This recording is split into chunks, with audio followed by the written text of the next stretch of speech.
Look, I don't care how bad I look on this jumper because it is damn cold even here in Cyprus. Welcome back to Movies TV Mad. You can follow me on X at Movies TV Mad.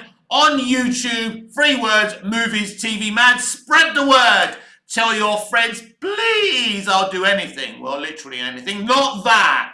Depends who you are. Come on. Anyway. And you can follow me on Instagram, Movies TV Mad X, and now on TikTok. Mick isn't perfect because I'm not perfect, and neither is this damn jumper. It's a beautiful hand-me-down, actually, and I'm thankful for it because it's damn warm. Anyway, today I want to continue our Doctor Who conversation. I want to talk about the potential of Wild Blue Yonder. I want to digest these ratings. I want to talk about this whole trilogy anniversary plan and if it was the right thing to do. Has the Doctor Who brand been damaged prior to RTD coming back? You bet your bottom dollar it has been. Let's go back to Russell T Davies leaving at the end of The End of Time Part 2. A compelling, satisfying ending to the most successful era in Doctor Who history. There's no question about that. The man is a freaking genius, and The End of Time is a magnificent story, and Tennant chews the scenery up, and he was amazing. As soon as that episode finished, the BBC were talking about cancelling Doctor Who because they didn't think it would have any viewers without David Tennant, because David and Russell and that era and what, Julie Gardner and Phil Collinson achieved all together was so huge, and they didn't think that anybody could do it. So the BBC, being, well, let's be honest, stupid, were thinking about cancelling it, and it was Stephen Moffat and Russell T Davies who said no. Stephen said, I'll do it. But here's the truth. As great as, Matt Smith's first episode was and first season was, and I actually, unlike some people, I enjoy season 6, and season 7 has the good, bad, and the ugly. Problem with season 7, it's disjointed because you've got the long goodbye of Amy and Rory, then they introduce Clara. It's a mishmash. Some of the episodes are underwhelming, but there's a lot of good episodes in there as well. And obviously we end season 7 with The Name of the Doctor, which was a huge twist and genius by Moffat. But here's the facts. That Doctor Who had been declining in the ratings from the moment The End of Time finished. The End of Time had about 14 million viewers, I think, including with iPlayer views. It was huge because one of the most popular Doctors, if not one of the most popular Doctors of all time, was leaving the show. He didn't want to go, and we didn't want him to go. And it was one of those great moments in TV history, wasn't it? It was like Den handing Angie the divorce papers. It was like watching probably the last 3 episodes of Only Fools and Horses or whatever, right? Even though they came back with some more. It was TV history, and we knew that. The RTD, the first era of the RTD, era of Doctor Who was hugely successful, huge ratings, awards every season. It was the honeymoon period that never ended. Then Stephen Moffat came along, and it wasn't Stephen's fault, but ultimately, the person people wanted to watch as the Doctor was no longer there. And, Stephen Moffat and Matt Smith had a thankless task. And in a lot of ways, they were successful in keeping the show going, right? It worked. Matt Smith was a great Doctor, and Moffat a great showrunner. But the problem with the Moffat era from the beginning was it dramatically changed from Russell's vision. And you understand a visionary creative wanting to do their own thing, and I understand that, but it was so different. It took me such a long time to get used to the Moffat way of doing things. But when I got used to it, I soaked it in, and I loved it. Maybe not as much as the RTD era, but I still loved it. There's a lot of gems in the Moffat era. Let's not get that twisted. But from Matt Smith's first episode, ratings were declining. And they declined. Series 6 saw a huge decline. One episode getting less than Family Fortunes historically, if I remember. And the ratings just kind of didn't get disastrous, but they were nowhere near the blockbuster ratings. And all of a sudden, we didn't have Russell T Davies anymore. And you could tell the difference. And, the mainstream audience just didn't want to come in every week like they did under Russell. That's not on Moffat. You can't be Russell T Davies. There's only one Russell T Davies, but he knows how to write for the mainstream. Then, Moffat did about 7 years, I think 7, 8 seasons, whatever he did. He was there for a long time because he wanted to go, but they couldn't find anyone satisfactory to replace him. So out of desperation, Stephen went to Chris Chibnall, who agreed, but made it clear it was either his way or the highway. And the BBC agreed. Now I think elements of the Moffat era were damaging to the Doctor Who brand, but I think, it's the elephant in the room that Chibnall and his ways, and the way he didn't have a relationship with the audience. I mean, listen, the relationship between Moffat and the Doctor Who fans in the end was really, really bad. Not me personally. I've always been very, constructive in my criticism of Stephen. And when I've spoken to him on Instagram or even on Twitter when he appears now and again, if you know where to look, he does actually have a Twitter account, but pretends he's not on there. He's watching all the time. Stephen loves all of the lurking. But Stephen had an official Twitter account when he was running Doctor Who, but he was winding up the fans constantly. Stephen was enjoying it, and I found it amusing. But some people didn't. Some people got really angry and, upset over the Moffat era, and I remember that very well. The different coloured Daleks, which I didn't understand what all the fuss was about. There was a lot of different, things people got upset about, and I never understood. But that's hardcore Doctor Who fans. You're never going to please them. So there was a lot of damage done in terms of the Moffat era. Moffat was just being Moffat, He's probably the biggest Doctor Who fan ever to run and work on the show. I think he's probably a bigger fan of Doctor Who than RTD, and RTD is a huge fan. But there was a lot of damage within the Moffat era because Moffat was there when he didn't want to be there anymore, and that was a problem. I'll never forget Mark Gatiss' post on social media. He's been a slave. He's finally free. Things like that. Obviously, Gatiss and Moffat are very, very close friends. But it was the Chibnall era which was the most damaging to the brand, whether you like it or not, whether you like his era or not. But the thing is, the damage wasn't done because Chibnall cast a female Doctor. Put that to one side. That's neither here nor there. It was his style of Doctor Who. Season 11 was a very bland, underwhelming series with beautiful production values, beautiful directing, and the best cameras in the business. It looked beautiful, but it didn't feel beautiful. There was no characterizations. It was dull. It was underwhelming. Season 12 was certainly a vast improvement.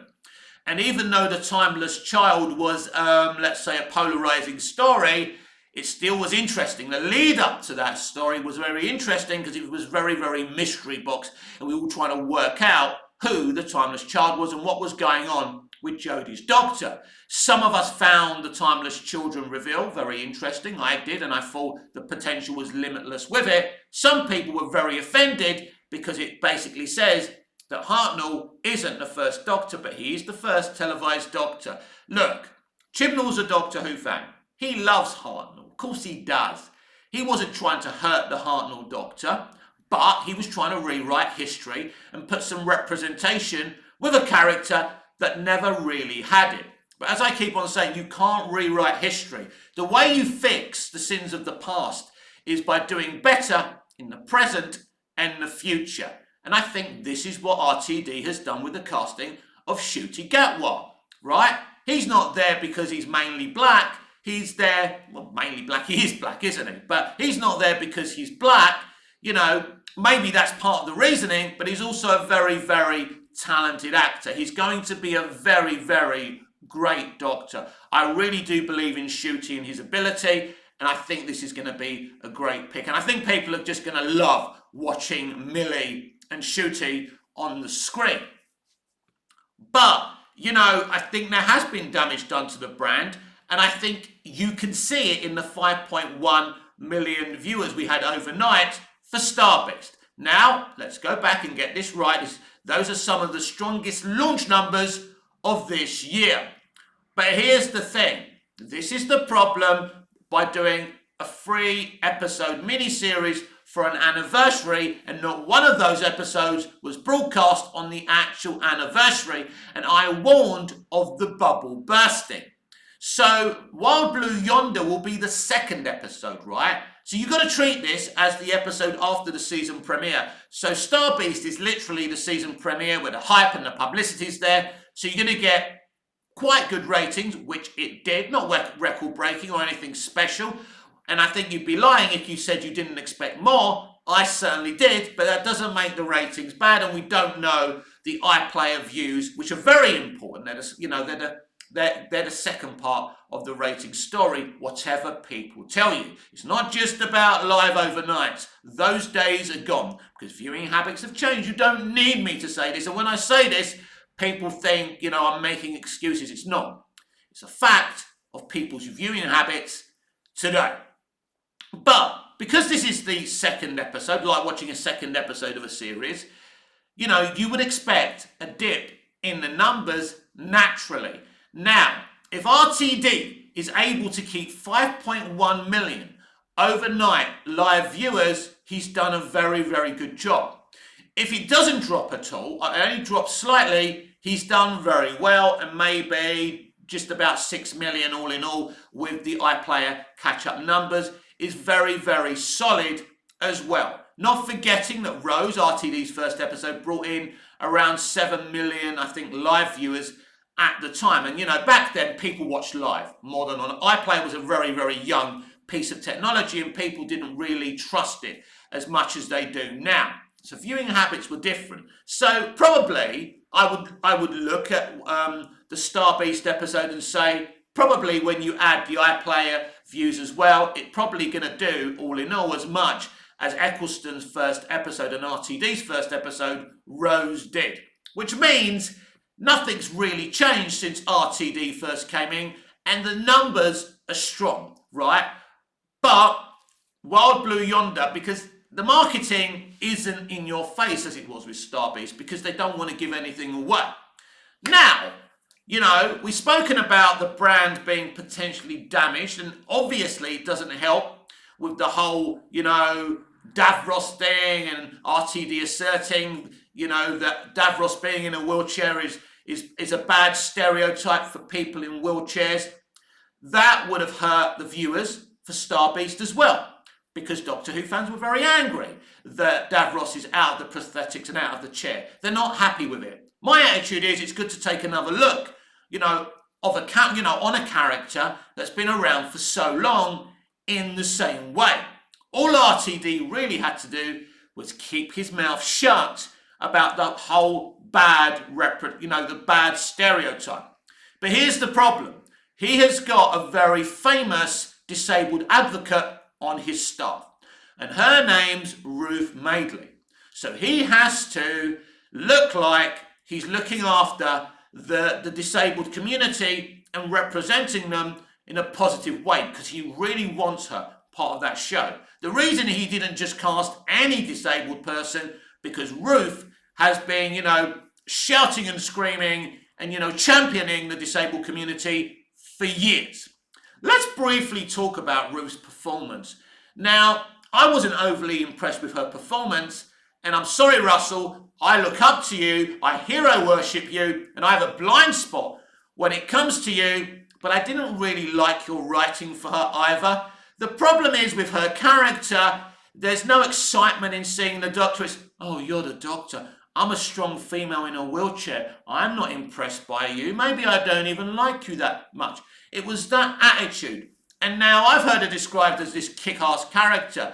But here's the thing. When I've met Unit, in the revival, when I've met other characters who work in Unit, they were geeks, they were nerds, they loved the Doctor, there was comedy. It kind of, it flipped, it was brilliant, I enjoyed it. There was no personality within her character because RTD and Ruth decided to make her too cool for school. Now, hopefully, as we see her more and more, which we will get more of a personality, and they don't have to make the statement that a disabled woman in a chair doesn't have to be impressed by a male presenting Time Lord, as they called him in that episode. And maybe they'll do their due diligence and actually make her likeable. Because let's be honest, she wasn't likable, she wasn't unlikable. The performance, and I'm sorry, Russell, and and to her as well, I wasn't impressed with her one little bit. And Ruth, I expect to see more. Anyway, let's jump to Wild Blue Yonder. What is this episode going to be? Let's forget about who's going to come in and watch it. We've already been there. But what is this episode? Well, we don't really know. Look, for me, from the very beginning, when they called it Wild Blue Yonder, it was pretty obvious this is going to be, a TARDIS-centric episode. When you think of the TARDIS, Wild Blue Yonder is a perfect way to describe it. So I think what they're going to do here, they're going to do another, journey to the centre of the TARDIS. Remember that episode when we see like those ghosts and those demons, and it was very, very scary. And, especially for Clara, who was new to the TARDIS as well and didn't realise how infinite the TARDIS is. If you didn't know, the TARDIS is infinite. It has no ending, and it's a very powerful piece of kit. And I think that is what this episode is going to focus on. And by doing that, we're going to see older characters from Doctor Who's past. Obviously, this is part of a celebration of 60 years of Doctor Who. People are starting to forget that. I spoke about this as well. The bubble bursting. I warned about this 3-episode anniversary journey because Stephen Moffat gives you one episode, The Day of the Doctor, an epic movie event that's actually broadcast on the day of the anniversary. Works, it's done, it's dusted. Earlier in the year, we had BBC Doctor Who Proms. It was brilliant. We had a biopic showing us how Doctor Who was created, an adventure in space and time. It was properly celebrated. And, I said it before and I'll say it again. I preferred how Moffat did it. I loved Star Beast, I really did. But there's no question that RTD is under a lot more pressure than Moffat was. I'll tell you why. Not only did RTD have to create, anniversary specials, or, he could have done one, but he decided to do 3. But he's actually had to construct a brand new series of Doctor Who coming next year. They're already working on Series 15. He's already written an episode that won't air to 2025. So, that tells you that he's written an episode from not Series 14, not Series 15, but Series 16. Or, if you listen to him, Series 3. Anyway, so this is the problem. The bubble was going to burst. This is, that's the risk when you have 3 episodes that are after the Lord Mayor's show. So that's interesting. What do you think should have happened? Should we have had one Day of the Doctor hyped up episode, or is RTD right to do these 3 separate episodes? I mean, who's complaining about 3 episodes of Tennant and Tate, Donna and the Doctor going on adventures together? Not this Doctor Who fan, but I don't think they're that worried about the numbers, because this is the BBC.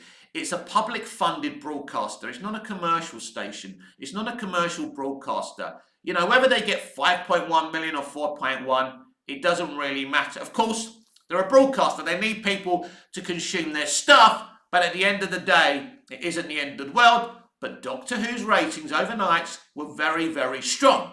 But again, we have to be honest, that at the end of the day, we expected more, but it doesn't really matter. And people are too focused when it comes to Doctor Who on the numbers. It really isn't that important. But the hype and the publicity certainly got it good, solid numbers. It will be interesting how Wild Blue Yonder performs in the ratings, though. So we've heard rumours that Dame, what's her name? I forgot her bloody name now. I just did a similar shortened down video for Instagram, and I've forgotten her name. That's it, Dame Bonnie Langford. That's it, will be reprising her role as Mel. It's clear here that RTD is trying to create another Sarah Jane situation with an older, iconic companion. Here's the thing, that Dame Bonnie Langford's Mel was part of the Doctor Who that was dying a slow, painful death, and in the end was cancelled in 1989. She isn't as iconic as Sarah Jane, but RTD can work his magic to make her relatable for a new Doctor Who audience, but also the older audience, the existing audience that are already there. And the rumour is that Dame Bonnie Langford as Mel will be reprising her role in World Blue Yonder, but we already know she'll be recurring in Ncuti Gatwa's era of Doctor Who too. So I like her. I love Dame Bonnie Langford. I can't believe I forgot her name, but yeah, I love her though. I love her, but I'm no good with anyone's name. Even famous people, man. Honestly, it's the age, isn't it? It's the alcohol.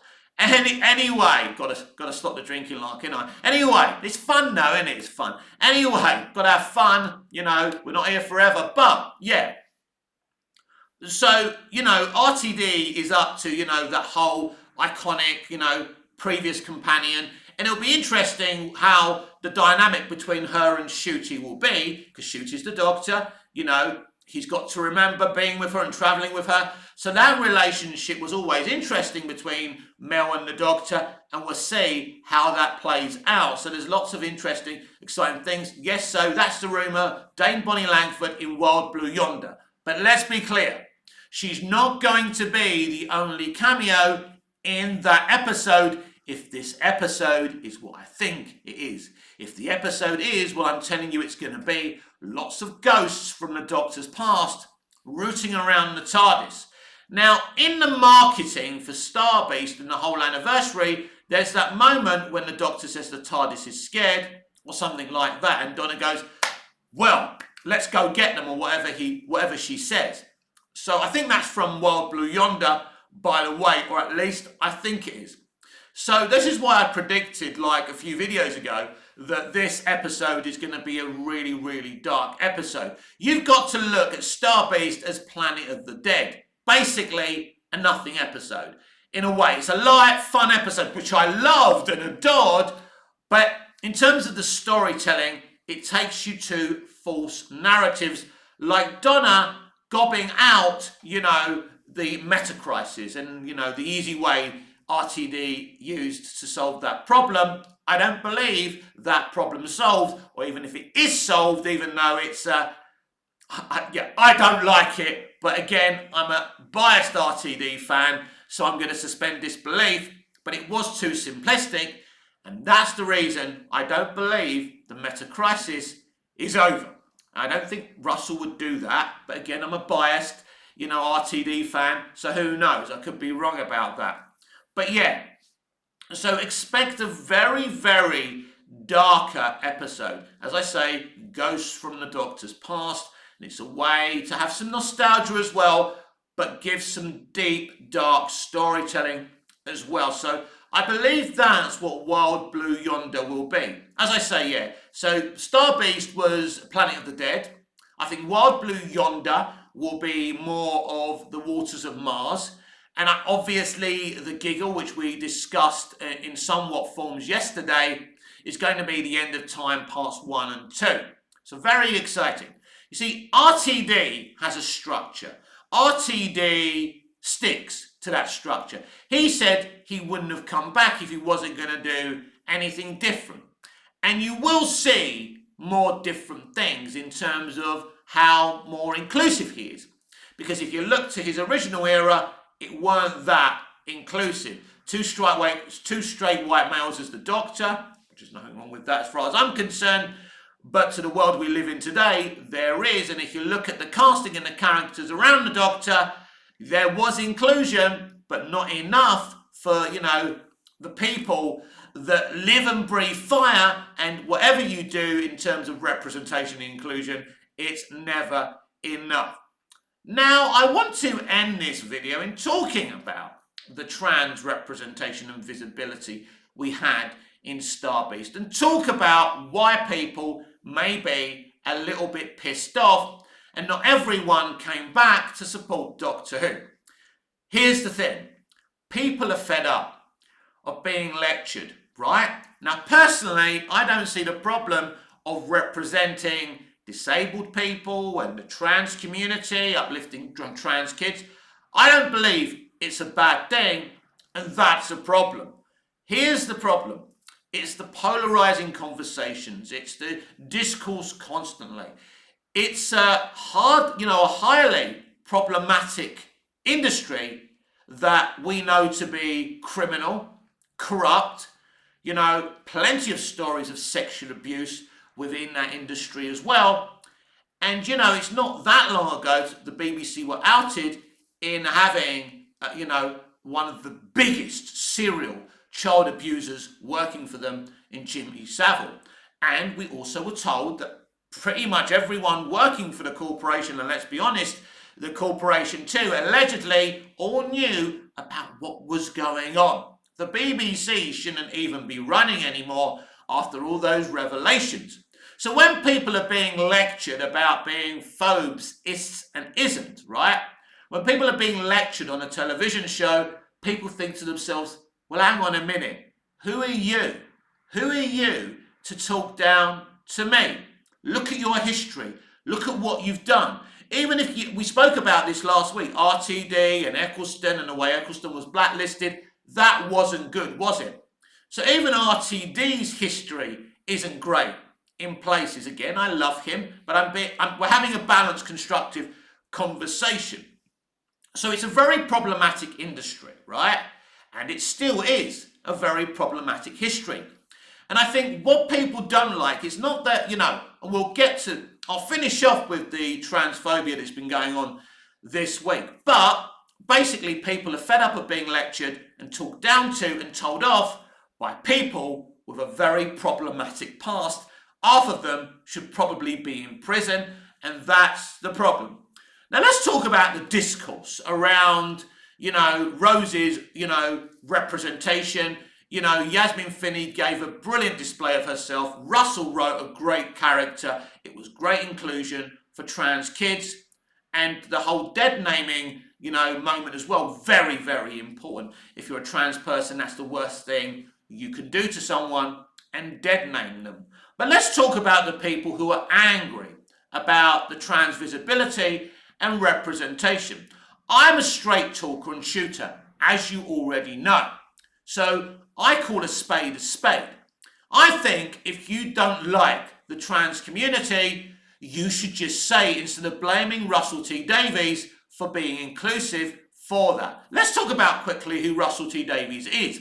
Russell T Davies is a gay man who in his peak of his life was around in the 80s, when the AIDS virus was at its most hideous and killing so many people, especially the gay community. The gay community were blamed for the AIDS virus. It was called the gay virus. That wasn't true. So, the gay community were attacked physically and verbally. And that's the kind of era, that's the kind of hostility RTD was around. So when he sees transphobia, he takes it very, very seriously, and he's going to fight for the trans community. He is from the LGBTQ community. What did you effing well expect? What is the problem here? Here's the truth. People that are doing videos against the inclusion of, this trans character really are hiding the truth. That you feel uncomfortable that the trans community are in the mainstream. It's a new thing. For the trans community to be in the mainstream, it's very new. Back 20, 30 years ago, they were in the background, right? They weren't in the mainstream. And because they're in the mainstream, we have to change our infrastructures. New normals mean new ways of doing things and new ideas. Otherwise, we can't coexist together in peace. Now, I don't know about you, that's what I want in the end. For the trans community and everybody else to live in peace, but it's going to take time because it's a complex issue. So it's understandable if you feel uncomfortable with the trans community being in the mainstream, that you don't understand the concept of being trans. That's totally fine. But if that's the case, be honest about it instead of blaming Russell T Davies for uplifting trans kids. Let me give you a scenario to the people who are not happy about the trans inclusion in Doctor Who. Your kid, your niece, your nephew, your grandkids come up to you and say, hey, I'm trapped in the wrong body. What are you going to say to them? How are you going to treat them? Are you going to tell them, I'm never talking to you again? Are you going to chuck them out the house? Are you going to blank them? Are you going to give them a hug? Are you going to give them compassion? Before you say anything else, think about that. Because at the end of the day, your reaction to a child coming out and telling you this is going to be one of the most important things you do.